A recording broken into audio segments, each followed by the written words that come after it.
His efforts include pushing for drastically reducing CO2, phasing out public financing for fossil fuels, and promoting the benefits of renewable energy and energy efficiency. Stephan spent over 2 decades at various WWF organizations and was director of global energy policy at WWF International.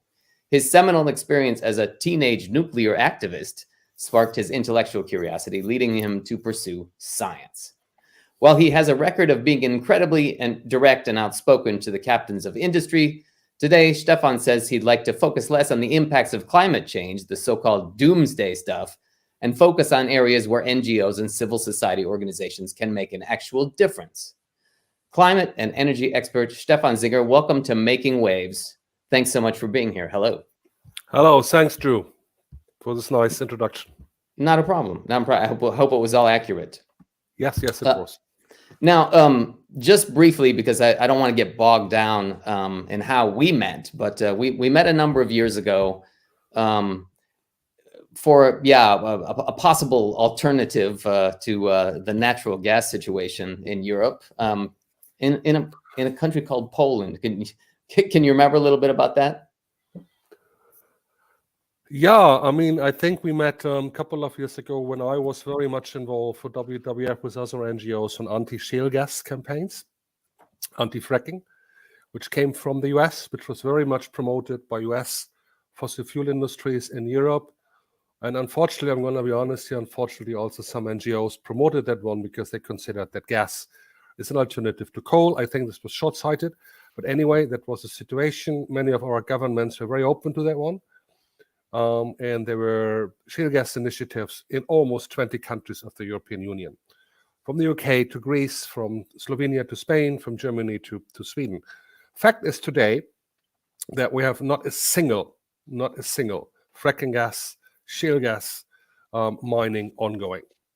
And this is very interesting because NGOs were very clear. We were working with the scientists, and you referred to Poland. What happened in Poland was quite interesting because Poland was very interested in shale gas, and there was a study coming out of the 1980s. I never read it because it's in Polish. I can't read Polish. Right. But our Polish colleagues told us the study said by a well-known professor, and it's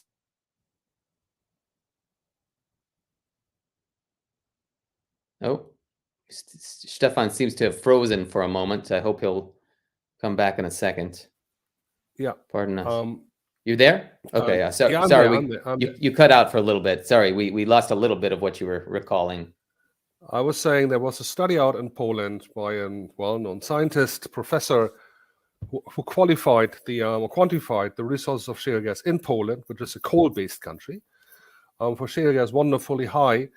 And then many companies went in, including American companies, Exxon, Chevron, but also BP and Shell, and were digging, drilling, trying to get the juice out of the ground, but they didn't find anything, and not very much.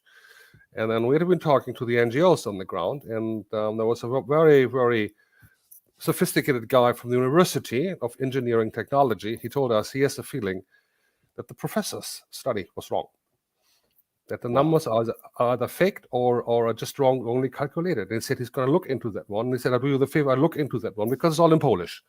Mm-hmm. And he did that.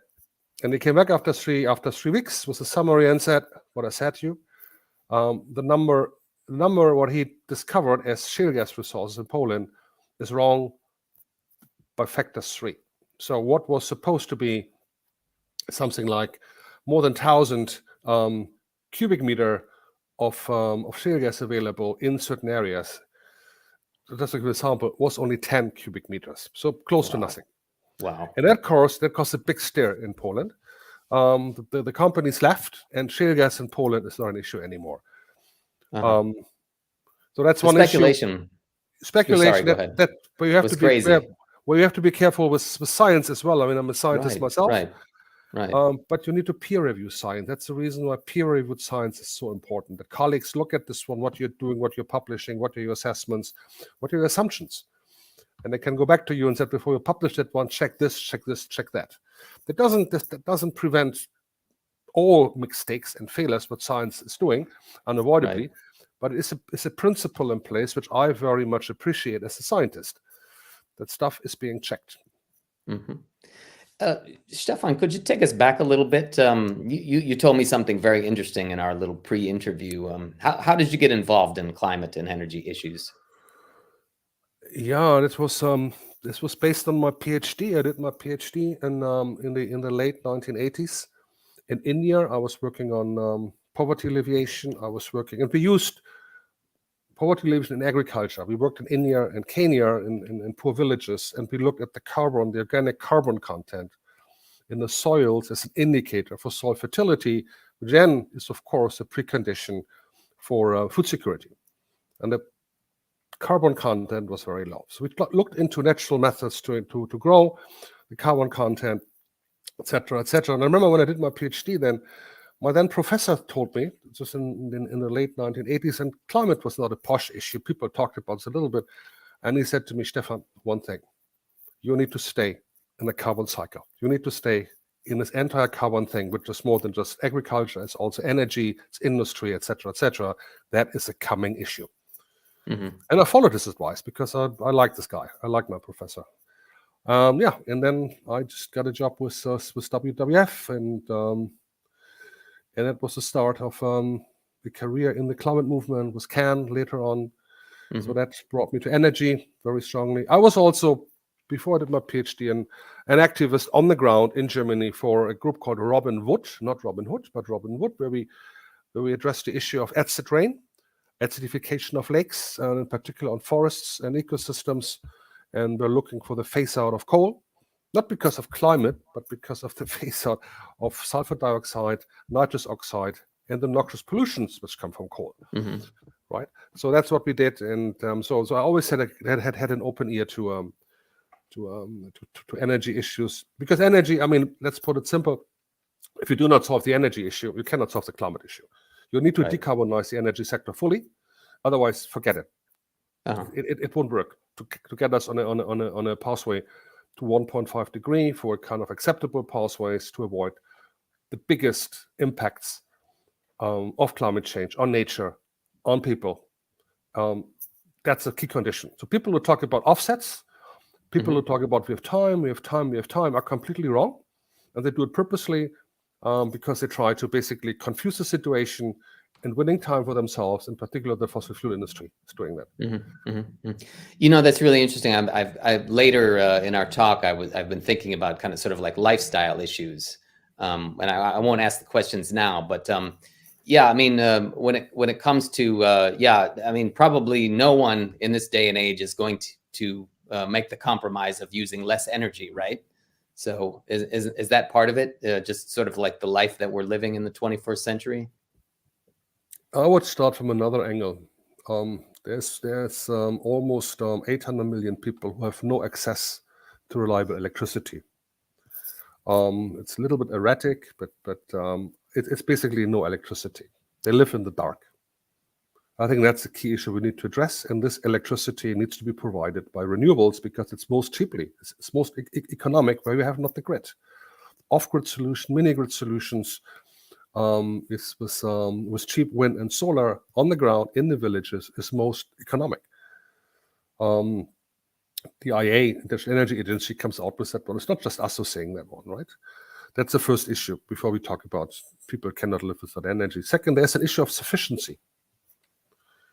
I mean, I don't want to talk too much about myself and my family, what we have done with our house and how we have renovated it, etc., etc. It pays back. Mm-hmm. We started to have solar panels on our roof, both for electricity, but also for solar thermal, for hot water. Oh, we seem to have lost Stefan again for a moment. Hope that's not a testament to solar. Stefan, are you there? Yeah, I'm here. Okay, you're back. Sorry. Yeah, I just said I hope that's not a testament to solar because we briefly lost you again. I was going to say that we did lots of in our house, lots of renovation, right? Both for energy efficiency. It's very important because the best energy you use is the energy you not use. This is a megawatt compared to the megawatt. And we did lots of stuff on renewables on our roof as much as we could. And I did make the calculation that after 20 years of having solar on the roof, we saved lots of money. I can imagine. I Yeah, can imagine. both for heat, for solar thermal, and for electricity. We saved lots of money. I think that's important for people to understand that the economics are now all in favor of clean renewables, both decentralized, distributed, but also centralized. We have more and more the growth of centralized renewables coming up. Offshore wind, for instance, is a big thing in Europe, and it's good that this is happening. For those who need grid connections, this is hopefully happening. So we need everything. If we want to overcome the climate crisis, and we need to have all solutions, all sustainable solutions, I should say, at hand. And we don't have the luxury to say we don't want this one, we don't want this one. We need long time of permitting. We don't have the time, basically. If you look at the climate impacts happening, right? This doesn't work. If you look at the Arctic, if you look at the Antarctic, if you look at forest fires, I can carry on here. I'm not doing this one. Everyone understands this, I hope.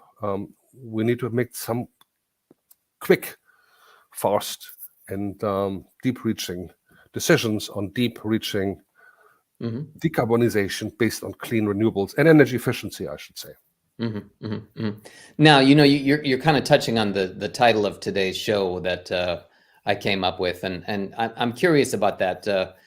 Having had your feet in these issues for such a long time, how does it make you feel to, it's a part of our everyday life hearing about the climate, right? Because we have the crazy weather patterns. It's just constantly becomes almost like something that's droning that we don't even hear at a certain point, because it just seems like the tidal wave is above our heads. What's it like for you? Well, I must tell you, if you would have asked me 30 years ago when I started to work on that one, and you would have asked me and said, do you want that climate change is a big issue? That you are asked by media, that you give interviews to the New York Times, to German TV, etc., to Belgium radio, I would have said, yes, I like it. Yes, that would be excellent. Today, I'm a little bit more skeptical because I also have more to do. Because it's just like the overkill. Overkill invited to workshops, invited to governmental consultations, conferences, etc., and of course the NGO consultations we're having internally. That's all takes time and takes away the time you have for yourself to study things, to read things, to build your mind on issues and find an opinion on issues, or at least study it. So that's one. Oh, waiting for Stephan to come back. So sorry out there, viewers, have a little slight connection problem. Hopefully Stephan will be back in just a moment. Yeah, I'm here. Now you're here. Okay. So I'm very happy that the issue of climate change became such a kind of mainstream issue, in particular for communication, not so much in terms of implementation, as we all know, because emissions are still not going down as much as we need. But we work on that one. We work on a fourth or third industrial revolution here. And we do not work alone as CSOs. We work with allies, with partners, with cities. We work with progressive industries, progressive finance institutions, yes, and also with several governments on that one to get things done in a way that is beneficial for the planet, for the ecosystems, and for the communities who live at the front of the impacts of climate change. So if I understand, it's likely overwhelming for you as well, but somehow you're able to achieve some wins that help out. Could you maybe give a specific example of what you'd say a win is when you've maybe engaged, for example, fossil fuel industries aside from the shale gas? So, yeah, and this was a win only in Europe and not in the US, unfortunately. Right. As you know,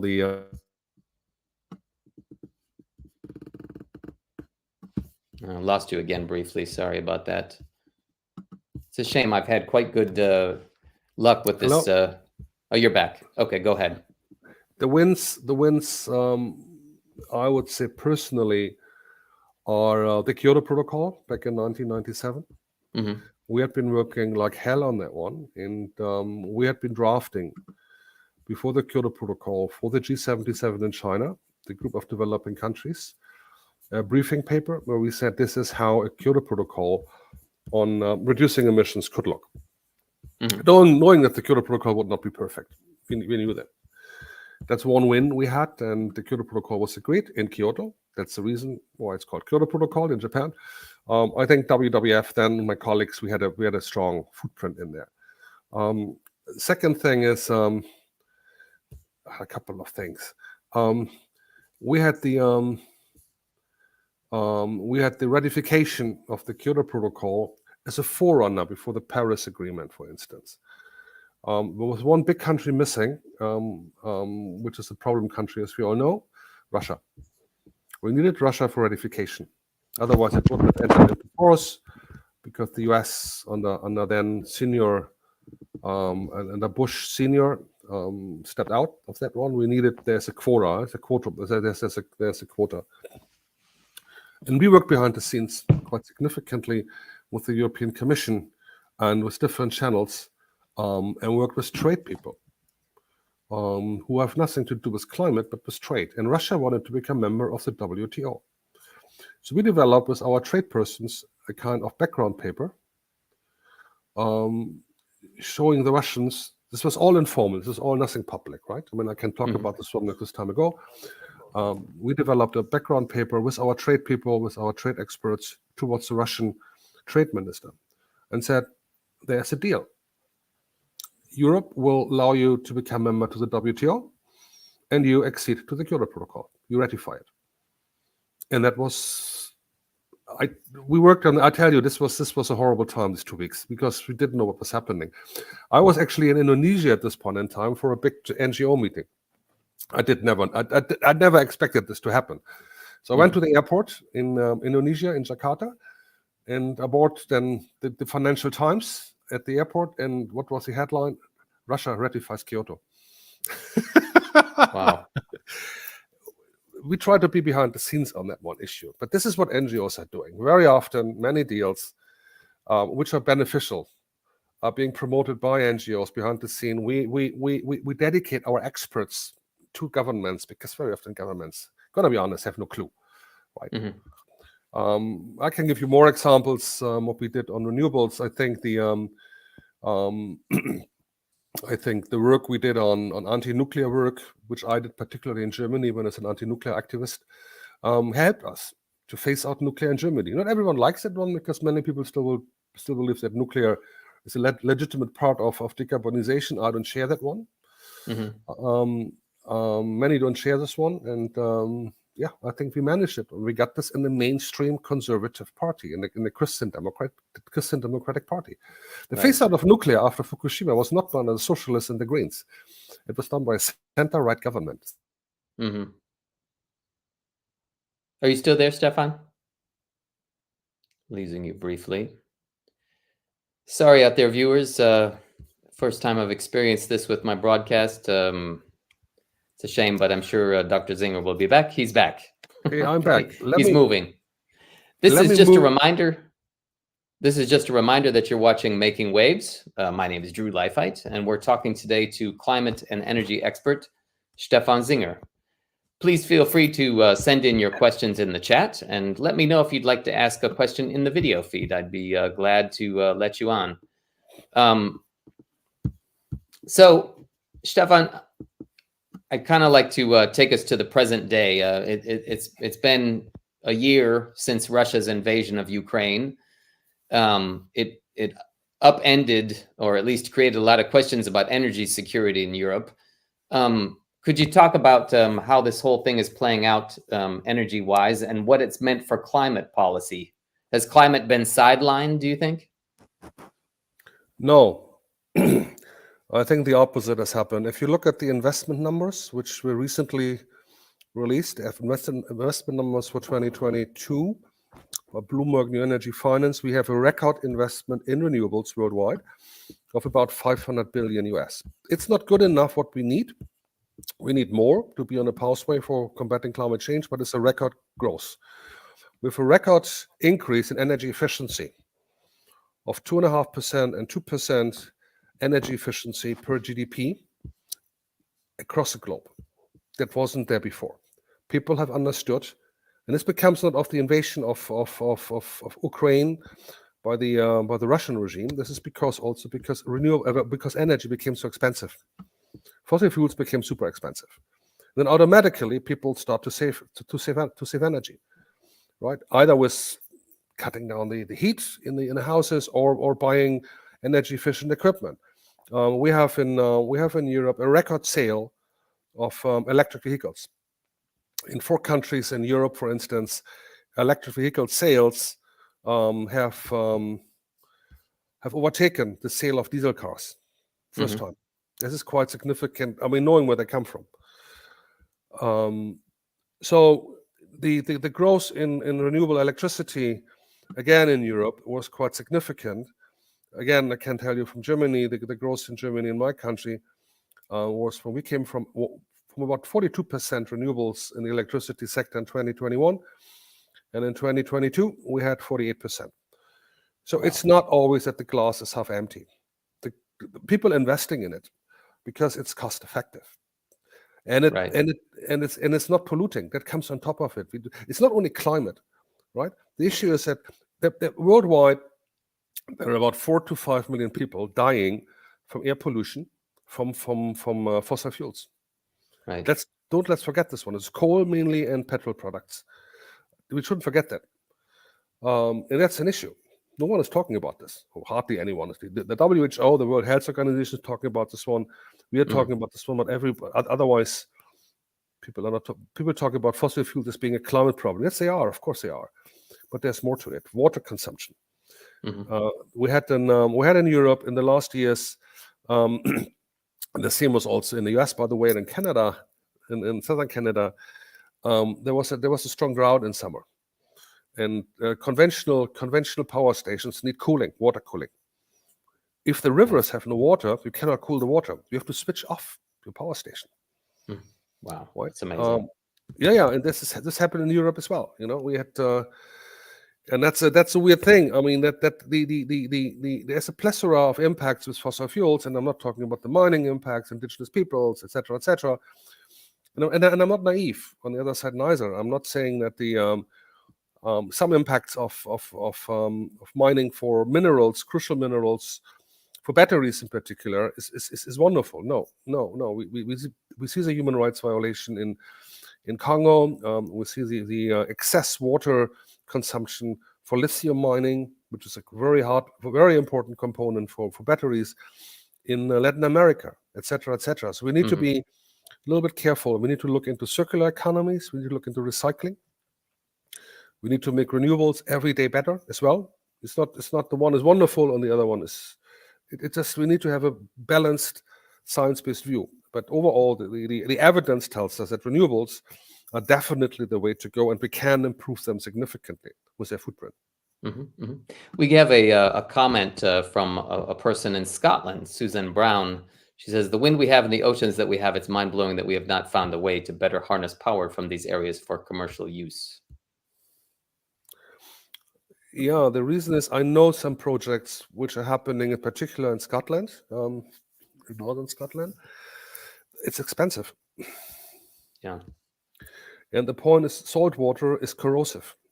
So if you have a kind of turbine in the water which is turning all the time underwater and basically gets the power from the current which is going through, it might be a permanent source of energy, but it's very corrosive because of the salt water content, which was one of the reasons why offshore wind generally, not underwater, offshore wind on the water, on the surface, was so expensive in the beginning. One reason. This has changed now because they found something, but they have found nothing so far to avoid or to reduce corrosivity significantly in underpower currents.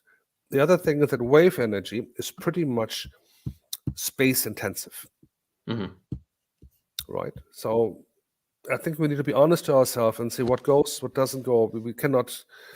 It's the same as bioenergy. You have bioenergy, which is fantastic, which is wonderful if you're good for composting of energy, if you reduce organic wastes.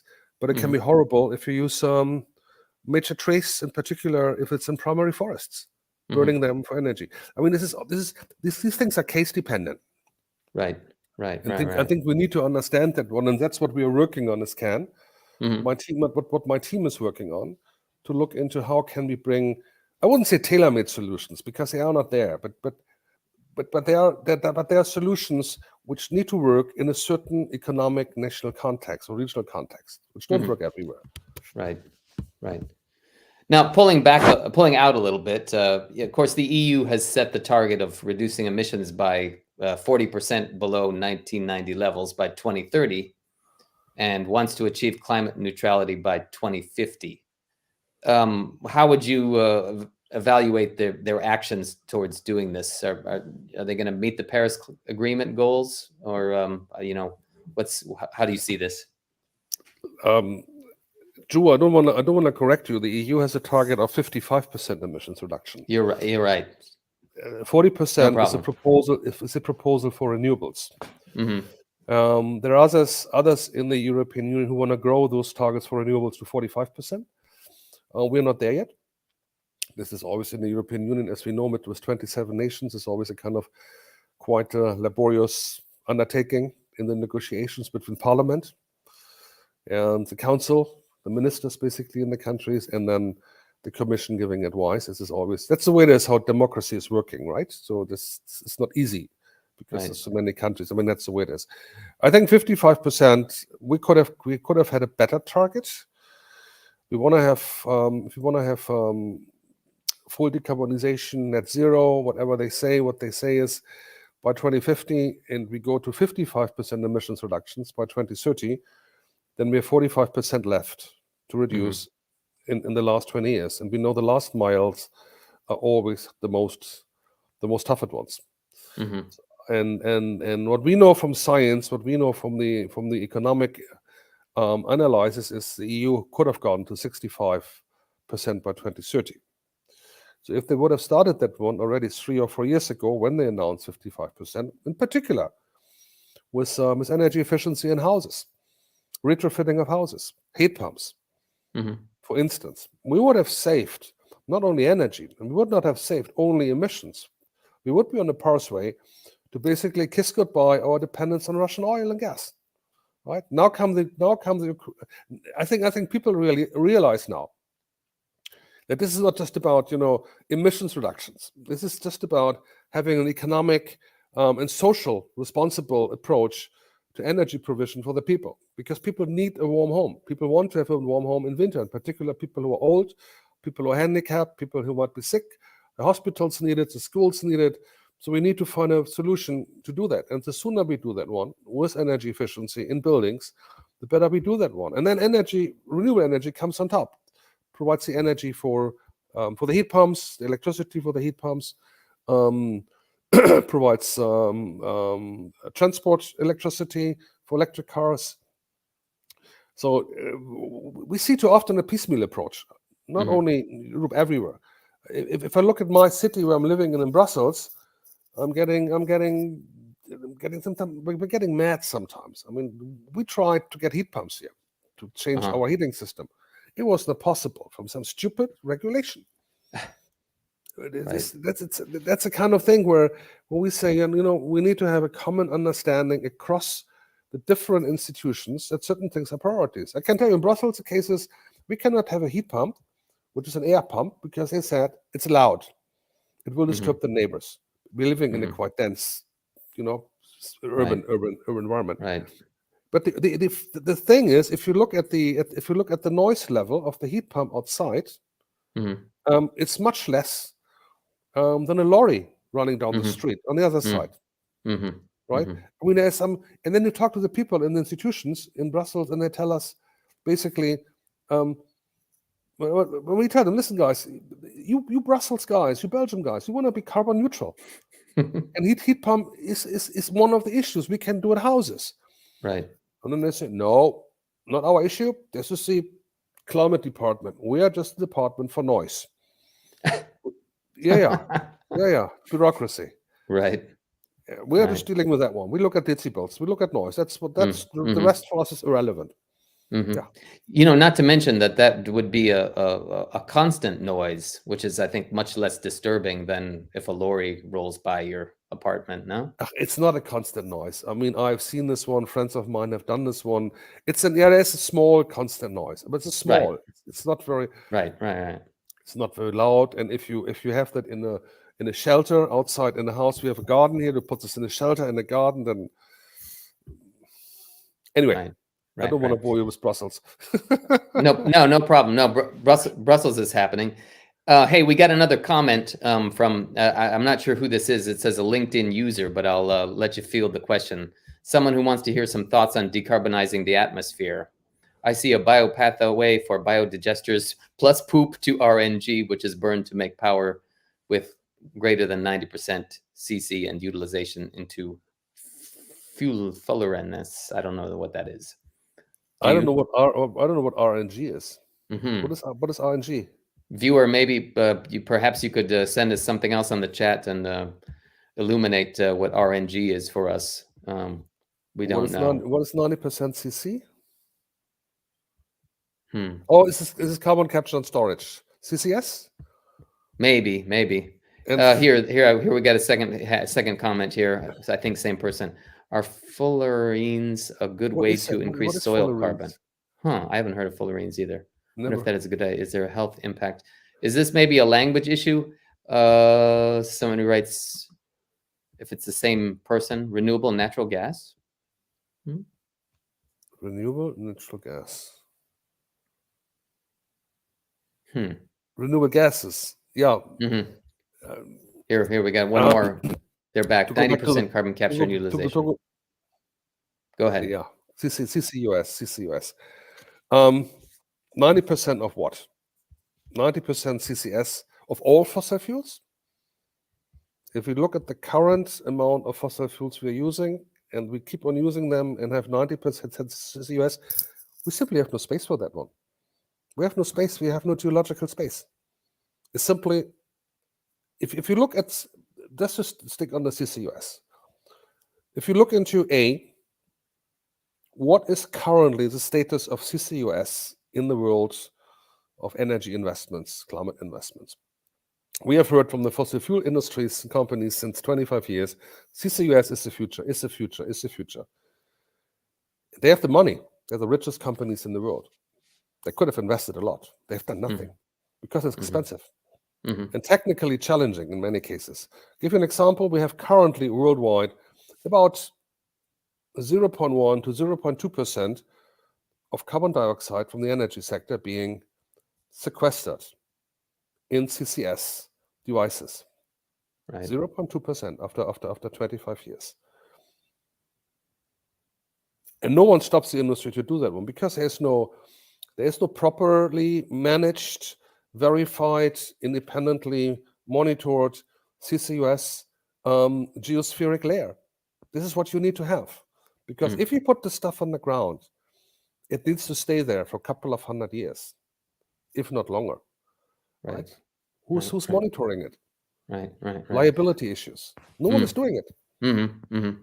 I'll just give a last little flash of this person's name, I guess, is Maggie Hanna. And she says 90% of the stack gas can be captured now and turned into solid carbon structured molecules. I'm not a big fan of CS in most places. Thank you, Maggie. What you can do is, that's what people call the pink carbon. What you can do is, you can use the carbon, in particular, if you capture and sequester fossil gas. You can use some of that one to produce a stable carbide. It would be only carbon. And this you could use, for instance, for infrastructure. But this is still very, very expensive. I know that the German company BASF is working on that one. Dow Chemical is working on that one. But if you talk to the engineers there, they say this is just an exotic thing. It's not cost effective currently. Right? You must make the carbon price so high that it makes sense. But if you have the carbon price so high that it makes sense, then you would go to renewables in the first place. So, Stephan, as I take it, then you don't think carbon capture storage is going to save us? No, of course not. Nothing is saving us. Yeah, we need a composite mixture of a couple of technologies. Certain technologies are bad. I'm saying that one, in particular nuclear. I think CCUS might play a role to some extent, to a small extent, particularly in industry. But even in industry, I've learning that steel was always a candidate for CCUS because we cannot reduce the steel emissions with coke and coal. Now we know in 3 years, the steel industry itself is trying to completely modernize itself and looks into renewable hydrogen as a new agent to produce steel, right? Because you need a kind of oxidation agent for making steel. They have to be using coke and coal, very carbon intensive process. Then they thought, let's look at hydrogen, renewable hydrogen, and they work on that one. And many steel companies look into that one. So I think that there's never a limit, never a threshold of human invention and human innovation. I think there will always be innovation. We always will learn. We have new technologies. We have more efficient technologies. We see this also. I can give an example from solar. When I remember it was 10, 15 years ago, the normal efficiency of solar power, of PV, so the turning from light into power, was roughly between 12 and 14%. They have told us the masters of the technologies have told us the limit is 20% in the future. Most new PV panels are at 23%. We hear now from First Solar, which is based in the US. It's a good company. They say we work on something like an efficiency for 40%. That might not happen tomorrow, but next 5 to 10 years, we want to go to 40%. Right. We see the same with wind. So there's always, you push the envelope of your ambition every time. And I think that's a job what engineers are doing. That's a job what entrepreneurial developers are doing. And that's what we need to support research and development as well. You mentioned to me the unbundling that happened recently in Europe. Could you talk about how that has kind of unintentionally facilitated renewables, if I understood you correctly? Yeah, that was a very interesting thing we had in the late 1990s. There was a process by the Directorate of Competition and Trade in the European Commission to look into monopolies because they wanted a free trade. And they said it's not acceptable. In the energy sector, you have production of energy, you have distribution, and you have transmission of energy in the same hand of one company. That's monopolies. You should not have that one. This needs to be liberalized. Of course, the industry was fully against that one. But what then happened was the Commission put that through. And we had this legal unbundling, how it's been called. You have now the production of electricity with the old utilities. And then we have complete legally independent grid companies who run the distribution over the grids, which we see everywhere in the landscape. And then the distribution is a third actor. The grid companies are not allowed to have assets. They're not allowed to have production. They just do the grid stuff. That led automatically to the fact that the grid companies, once they felt their freedom, they said, oh, we decide about the grids. So we can decide whom we let into the grids and whom not. So we're not dependent on a big utility telling us you can only take my nuclear, my coal, my gas, etc., etc. No, we decide. If we have an environmental ambition, we say, no, we don't want this. We just want renewables. Or we want less coal, whatever. Up to them. And that's changed significantly the dynamics, the legislation, because then the government thought, okay, let's use it. Unbundling was meant for a kind of competitiveness issue. Let's use it for climate change policies. And what they then did, they said that the grid companies must have, and we worked on that one. I was a co-founder of an initiative called RGI, Renewable Grid Initiative. It was 10 years co-chairman there with my colleague from 50 Hertz, which is a grid company in Germany and in France. So we used that and campaigned for preferred grid access. So in Europe now, is if you have renewables in excess, then these renewables, everything must be the same. Of course, safety, security requirements must be met. Renewables have grid access first. before the others come in. So nuclear, coal, gas have to scale down to allow the renewables into the grid, period. That has helped a lot to grow, in particular, solar and wind. Because formerly, the grid companies, when they were part of utilities, were not allowing that one, because the utilities had their own investments, they had their own, some would say, stranded investments. They wanted to run their gas, coal, and nuclear power stations, and were not interested in new, innovative projects coming from renewables. Right? That changed a lot. This preferred grid access changed a lot.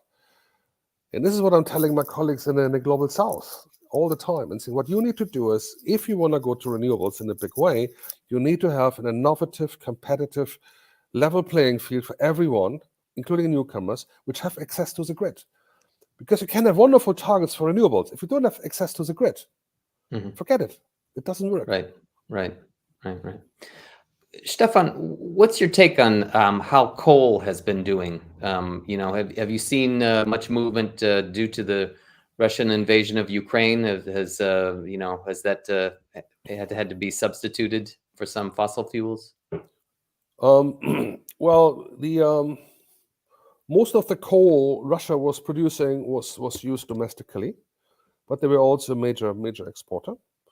I think all the coal which is exported or was exported from Russia had now been stopped.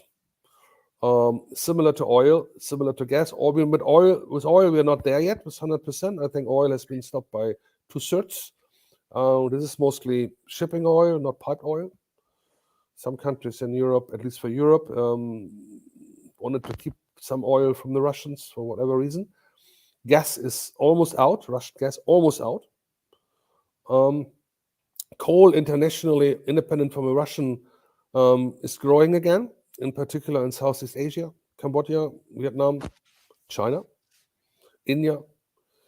An interesting thing in India is, if you look at the numbers from India both is growing, wind, solar, and coal. So it goes on both sides. Everything goes. Coal,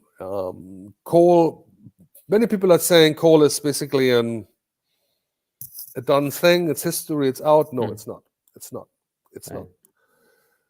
Investments in coal are not as capital intensive as investments in oil or gas, particularly as we have many coal mines which have been opened up already for quite some time, and they're huge and large and have lots of resources, whereas oil and gas mines tend to be smaller and you need more work. It's more capital intensive, right? So coal is not that, by no means. Coal is still the single biggest largest contributor to climate change with CO2 emissions is coal. Of all sectors, not only energy, of all sectors is coal, right? So this is not done. I mean, when I talk to my colleagues from Bloomberg New Energy Finance, Michael Friedberg and others who do lots of analysis, and I still remember when at a meeting with Michael Friedberg, who's one of the leaders of this Bloomberg New Energy Finance think tank. This was about 6 or 7 years ago. And I said, we're going to do as CAN, we're going to do as NGOs a major push on phasing out coal. And he was laughing at me. And said, Stephan, coal is out. Coal is going out. It's done. I said, Michael, you're not right. Don't see a small trend as being a kind of trend which will be accelerated over time because there's resistance. Right? This is wrong, Michael. And he was wrong. We had last year with the highest coal emissions ever in 2022 after the COVID pandemic. Because the economy recovered in most countries and so on and so on. Luckily, we have in most European countries a phase out of coal plant based on the Powering Past Coal Alliance, which was initiated by the UK and by Canada 6 years ago. Which included also companies which said we also do not buy electricity, which is coal anymore, which is very important.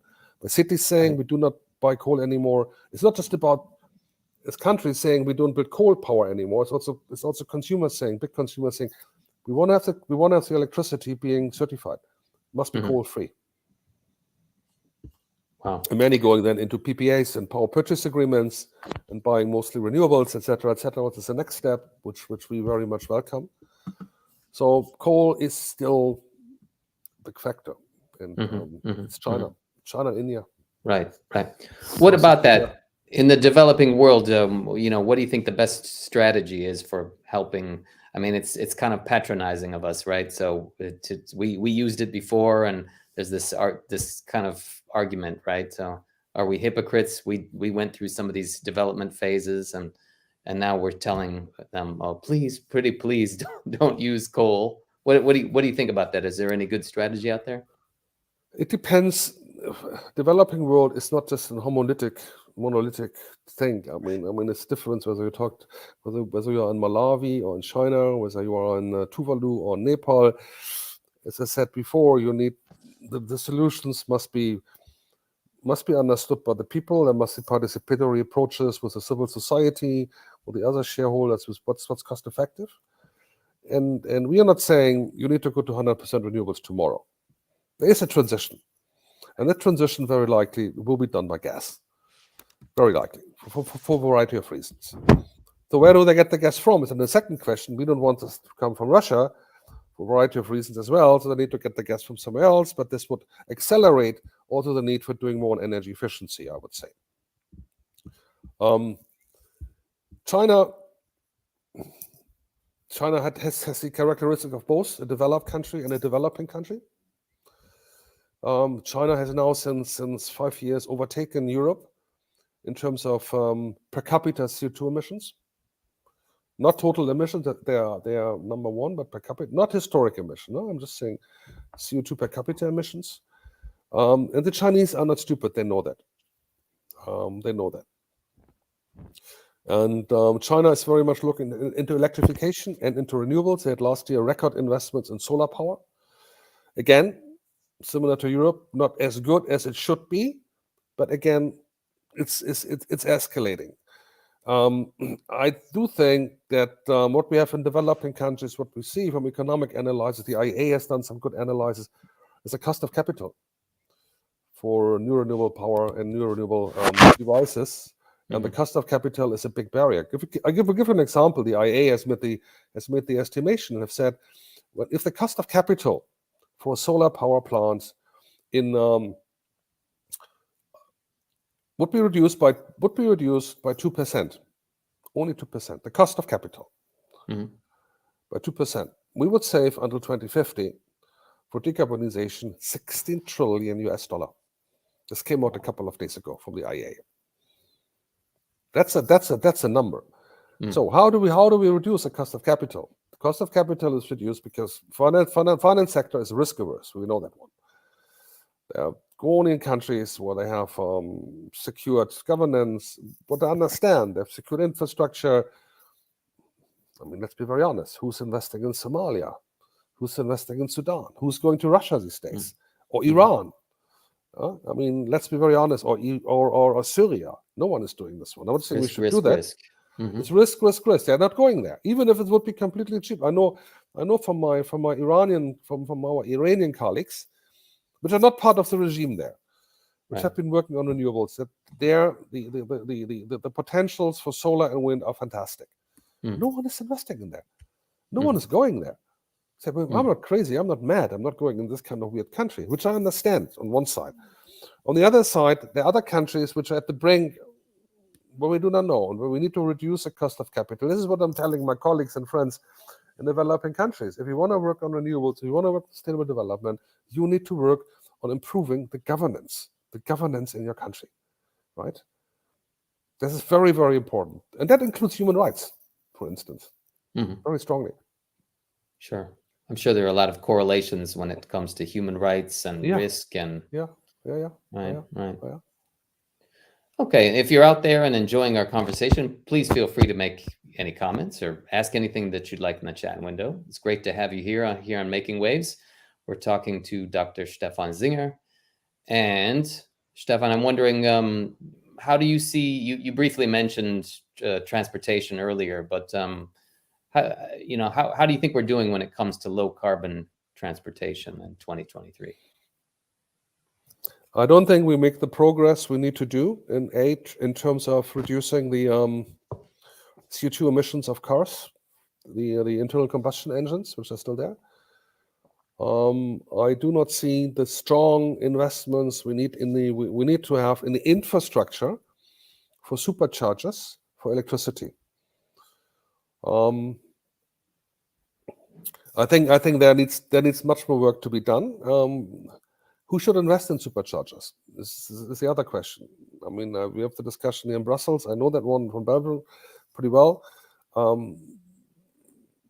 The community is saying, the municipality is saying, not our job. I mean, we wouldn't build petrol station.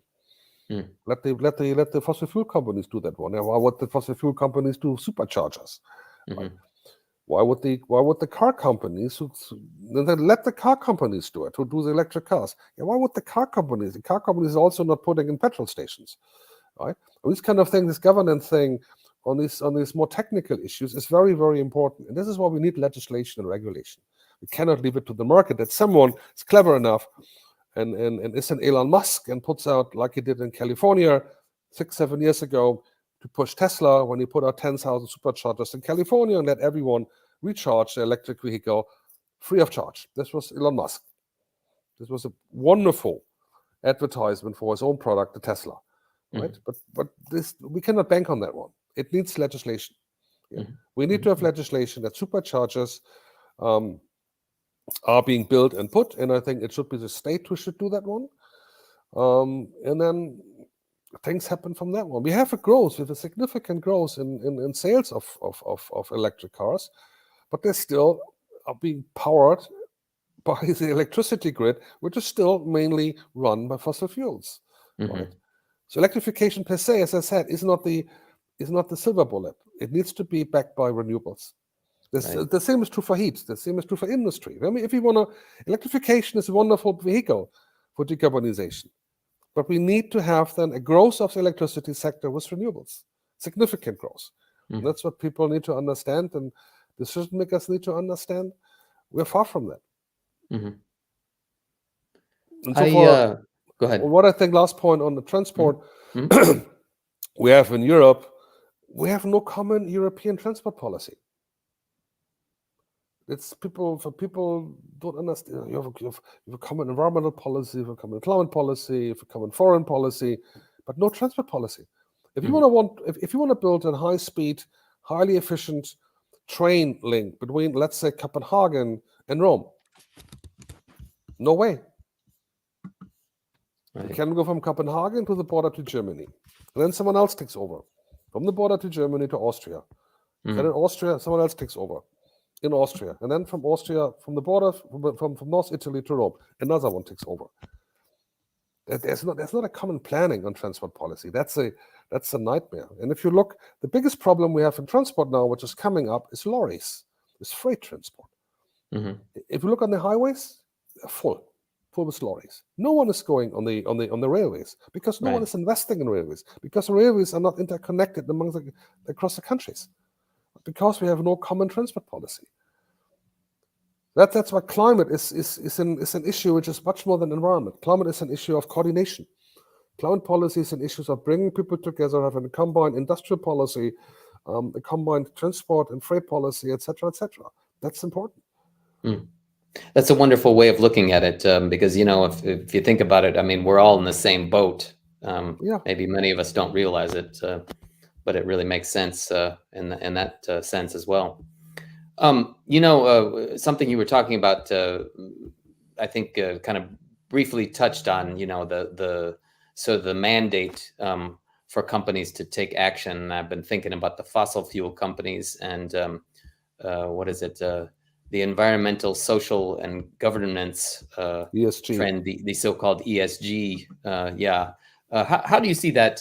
What did you think of this? Sort of the introduction of this era of ESG, and of course, it's in some ways drives stock prices and things. And do you think it's an effective way of urging corporates and I guess in this case fossil fuel companies to be better towards the climate? Yeah, one of my doubts that fossil fuel companies would be the best promoters or at best compliant with ESG criteria, which would deserve the name. I doubt that. I think ESG criteria are very important. We always have a pull and a push, right? ESG criteria should be well used by consumers of energy-intensive companies, which look for solutions. Manufacturing, electric devices, chemical companies, steel companies I mentioned, whatever your business is, they should use it and bring down consistently their carbon footprint, bring in consistently better governments, inclusiveness principles, etc., etc. Work with trade unions, work on a just transition, work on this, and it goes further than this climate. It's about minimum wages. It's about the social criteria as well. We shouldn't forget that. This is very much important for the global transition, that we don't forget the social criteria to take the people with us. They would be the best one. The fossil fuel companies, I must say, I don't see much of a future for them. If we take climate serious, if we take it serious, then they have no future. They go bust. Unless they change completely their business model tomorrow. But this is far away if you look at the record profits. I mean, we have seen in last 2 weeks the record profits for 2022. I talk about profits. I'm not talking about revenues, the turnover, profits. Exxon, $56 billion US, 1 year.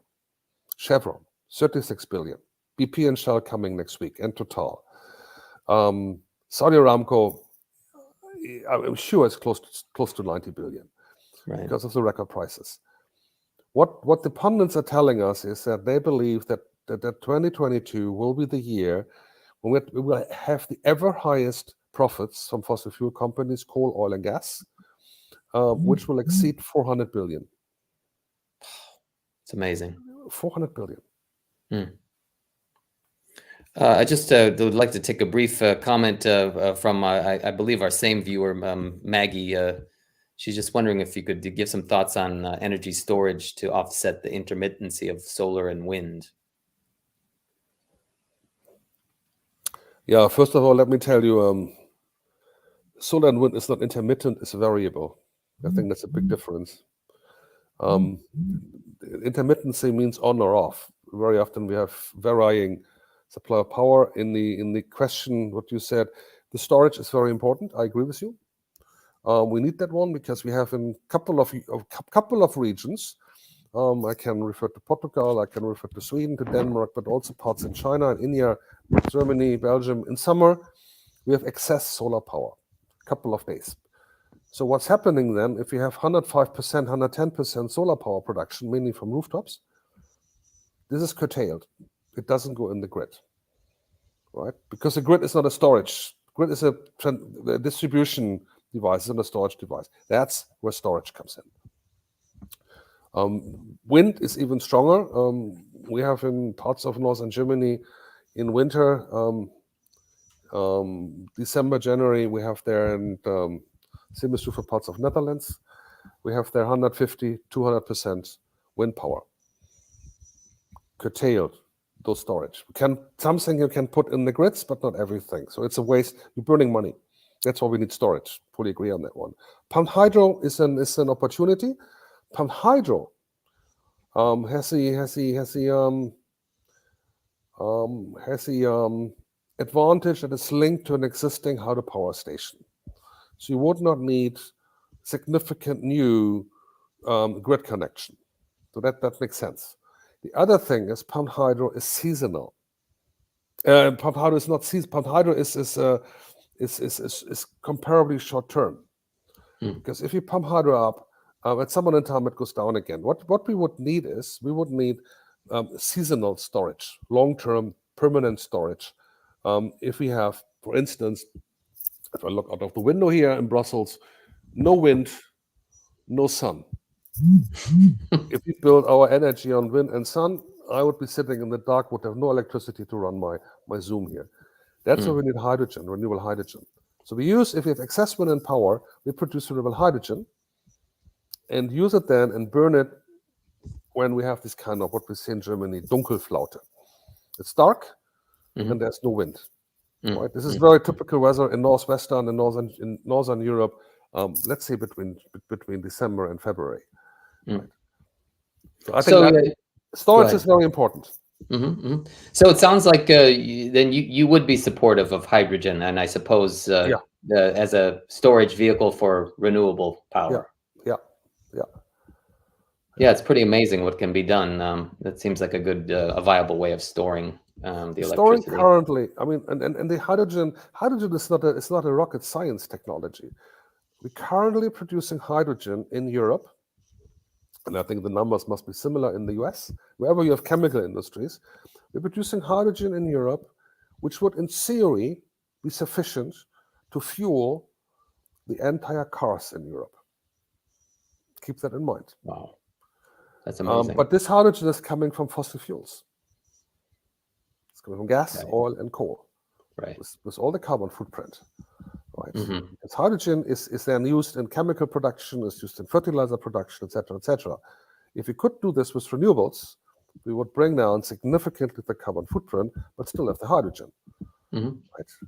And the processes would be similar in the future. I work with BASF, with one of the largest companies, and they work on that one, and they are just on their way to develop 2 major offshore wind parks in the North Sea for production of renewable hydrogen to replace the gas they use currently for producing hydrogen in the fertilizer production and in the chemicals production, which is the way forward. I mean, there are solutions in the pipeline. Right. Hey, I've recently I have a client job, and I'm not going to say who the client is, but I've heard I was sort of unaware of the carbon emissions from buildings. How is this a kind of a something that's flying under the radar? In terms of I realize that on one hand it's the energy efficiency, but they also talk about the decentralization. The ability to have several buildings that are linked up together, and they have their own power generation and things like this. Why is this not being talked about? I can tell you this is exactly what we are saying as well, because you have let's look at a normal landscape. You go in a village, and you have in the village 10 houses. 2 houses are higher than the others, so they're more exposed to the sun, and the roof is towards the south. And you have smaller houses, right, which are more in the shadow. Why would you not allow the 2 houses which are higher, more exposed to the sun, not surrounded by big trees, which put shadow on the other ones, to produce more renewable energy, let's say by rooftop PV, than they would use? Currently, the legislation in several European countries is you're not allowed to produce more renewable energy than you would use. Which is stupid, which is completely stupid. So if you would connect them, and then you would produce, it's more cost effective. You would produce for the other houses your solar power for them with. You just connect. I mean, it's just a matter of probably 10 meters of cable you connect, right? Right. It's not allowed. I mean, we work on these changes in a couple of countries, and some countries understand this now, that the reason behind is there we have the net metering provision. When you produce, people usually, I mean, you have the most production of solar is during the daytime. But that's when people are not in their house. They're in jobs, kids are in school. I mean, apart from the fridge, also you do not need much electricity. But you need electricity when you come home or early in the morning. That's when net metering comes in. So you would put your electricity, what you produce when you're not there, on the grid, and then in the evening you get it back from the grid. That's the idea, the principal idea. So that's a good idea. But the point is, if you produce more, you cannot produce more than what has been assessed what you would be using. It is stupid. But utilities don't want it. They say, no, we cannot deal with this. This is just like, and it's nonsense. This doesn't make sense to me, right? So you can do so much with sharing resources. And why do people talk about only rooftops for PV? We talk now in Germany. I'm very much involved in the German renewable energy making. We talk now about putting PV panels along highways, along railway tracks, putting them on public buildings, police stations, hospitals, schools, train stations, and then put in the grid. Right? No one is harmed by that one. I mean, this is the way how you grow renewables significantly without taking too much land. Right. Surfaces all over the place. Hey, Yeah, I'd like to cut. yeah, Go ahead. this is the lack of governance in legislation. Right? I'd like to get back to sort of a lifestyle angle on things, and I'm curious what you think about the modern world we live in. I'm surrounded by plastics and things made from petroleum, and what are your thoughts on how can we change this, or how can we adapt, or how are we going to tackle that part of the equation? Just this sort of, it's almost like we're junkies on petroleum products, no?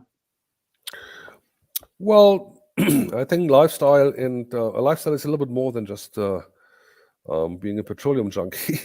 What we can do is, and what we need to do is, we need to look into decomposable, sustainable production of plastics, which can come from biomass. That's one thing. The other thing is we need to reduce the overall plastic consumption. And lifestyle for me goes further. Lifestyle for me is also an issue of equity. We have, this is commonplace in most countries, that the inequality within countries is very large. We have the super rich, about the 1 or 2% of the population, which are consuming the majority of the resources, and which are emitting between 30 and 40% in almost all countries. This is not limited to the OECD. We have the same phenomenon in China, in South Africa, in Brazil, Indonesia, in developing countries. So there's a role the state has to play to tax, I think, to tax the super rich more. Wealth taxes. The discrepancy between the poorest and the richest in each country, while every country was growing in total income, but the discrepancy between them is enormous. And the state budgets are, in many countries, are pretty much under pressure. We see this in the US in particular, when in the end of the year, when the bills cannot be paid, or the state budget is almost empty, right? And then Republicans in particular make a big fuss. But this is more or less the same in most countries. That the relation between state budgets and private budgets have been broadened. The ratio has been grown significantly, because overall the tax reduction for the rich, for the super rich, where the taxes for the normal people like you and me has been remaining more or less the same. And that's the point. What we need to address, because it will give the state also more money to do the real thing, what they need to do, not only on climate, but also on education, on infrastructure, on health, on caring for the elderly, etc., etc. Someone needs to pay for it, and I think the rich should pay for it. Yeah, what did you think about what they floated at COP27 about paying compensation to third world countries, for example, for climate disasters? Loss and damage, you mean? Yeah. Yeah, well, we had been very much behind that one. I mean, Ken was driving this campaign since 2 years. We have been supporting that one on the highest level, and we had success that this has now been anchored in the climate treaty. This is now anchored in the process. It doesn't have an architecture yet. It doesn't have an institution yet. And it doesn't have any penny yet. But that's the next step. We have been campaigning for that one for simple reason. We know this from science. You usually have adaptation to climate change and mitigation, which is basically prevention of emissions. That's not good enough, because you have events on climate change which you cannot adapt to. Disasters, climate disasters, weather disasters, for people who are not insured because they're poor, right? And for those, you need this loss and damage mechanism, definitely. And there will be more people who are suffering from climate disasters in one way or the other. And it's irrelevant whether these climate disasters are coming from natural or from natural reasons or fossil fuel emission. This is irrelevant. It's happening. And I think we have a moral responsibility to help these people. And this is not dealt with development aid. And again, I said they're not insured in most cases because they're very poor. Chicken and egg. Yeah, but we need that. I mean, Right. this is part of equity. Now we kind of went doom and gloom on that because that is I'm hopeful that the developed world will help areas that are subject to horrible climate events. But what maybe pulling back a bit, what do you think we can do as individuals to help combat climate change? Do you think are people doing enough things in their everyday lives, or what kinds of things could they do? It depends what people can do. I mean, if you are a tenant in a house, if you're a tenant in a flat, you cannot do much to change your heating system, for instance. But it's still one of the biggest causes of emissions in, let's say, in areas in the global north where you have cold winters, because you need the owner to do that one. But what you can do, and it's not just energy. I think what you can do is you can change your nutrition a little bit. Eat less meat. Eat more fruits, more vegetables, more cereals. It's also more healthy. And then you will reduce significantly emissions because meat, in particular beef consumption, is one of the biggest emitter in the land use category. So that's one thing, but you can do easily. You can do start from tomorrow. Doesn't mean that everyone has to go vegan. Eat less of that stuff, right? What you can also do is, do we need in houses temperatures in winter of 25 degrees? Or even 23 degrees? Right. I mean, we have 15 degree here. My wife is always complaining. I was going to say my mother-in-law wouldn't be very happy, Stephan. Well, I mean, let it be 17 or whatever. But you can put on a sweater, right? And right. The small things. Don't drive so much. Just use public transport if you can. Go for car sharing. Do you need a car? Does everyone need a car? No. Go for car sharing. We have so many car sharing opportunities in many cities, in many regions these days, and you can go for electric bicycles, for electric scooters, right? Which all use much less electricity compared to electric car, for instance. Well, because electric car has the usual weight of electric car is usually 600, 500 kilogram, small one, to transport someone who weighs 80 kilogram. Or 100 kilogram in my case, right? This is completely insufficient, right? So I mean, these kind of things can help, and work politically. Get yourself engaged with better public transport. I know better public transport is a gap. I know that one. It's a bottleneck. Go for that one. I mean, we have done this in Brussels here. We have changed the takt. It's the German word. I don't know what the English name is for that one.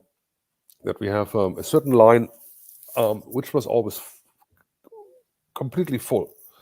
We said that should run every 3 minutes rather than every 10 minutes, and they have done this, right? If you can, buy green electricity. If you can change your electricity provider. Yeah. Excellent, sir. But in the end, let's be very honest. The frame conditions are decisive. The states, the legislators, the regulators have the key role to play to make sure that the stuff which is being manufactured and produced is being cleanly produced. It's increasingly produced with low carbon footprints, with low water consumption, with low resource consumption, high efficiently. So we don't have to we buy the stuff automatically, which is already clean, right, in the supermarket or where else. Right. So I don't like to let the state and the governments out of their responsibility. It's not the individual per se who is most responsible. There's a certain responsibility of each of us. I'm not denying that. Right. But the state has to put the framework in place. Excellent. Sir, I appreciate your time so much. I was just going to ask you one more thing, if you don't mind. What's next for Stephan Singer? What's next?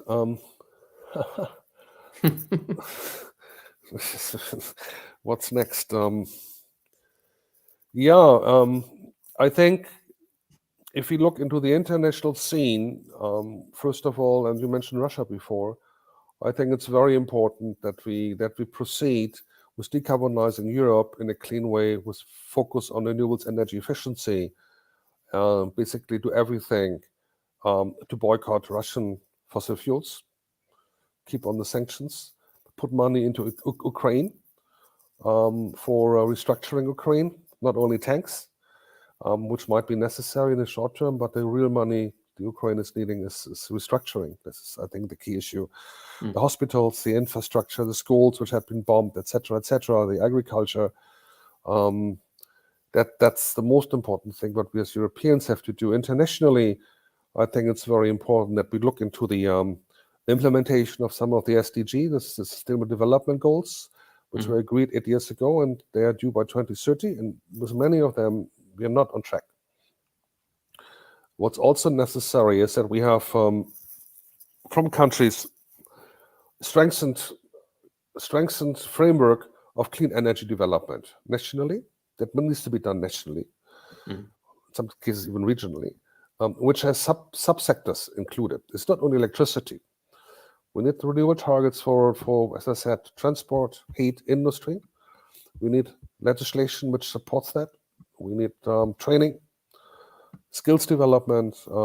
We need a legislation of power sector liberalization, unbundling. That all goes together. We need strong legislation for energy efficiency, standards for energy efficiency. The IA has done great work on that one. We need a framework for the financial sector. What can the financial sector do? I'm talking about the private financial sector, not the public one. What can they do to leverage the trillions we need to change the industrial system towards clean? What can we do? What can they do? So far, they're risk averse. They're not doing it. Some of them are doing a little bit, but it's not, by no means, in the orders of magnitude we need. So what can we do on that one? Right. How does the framework need to change? So that would be my wish list for what's next. Gotcha. Excellent, sir. Well, keep up the good work, and thank you so much again for your time. Our time here on Making Waves is coming to an end. Thanks to everyone for tuning in, for your questions and your feedback. Stephan Singer is just one of the amazing, spectacular individuals doing amazing things in this difficult world. I plan on continuing to interview people like him, so stay tuned. I'm Drew Leifheit. Thanks again, Stephan, and have a wonderful afternoon. Thank you, Drew. Take care. Have a nice one. Take care. You too.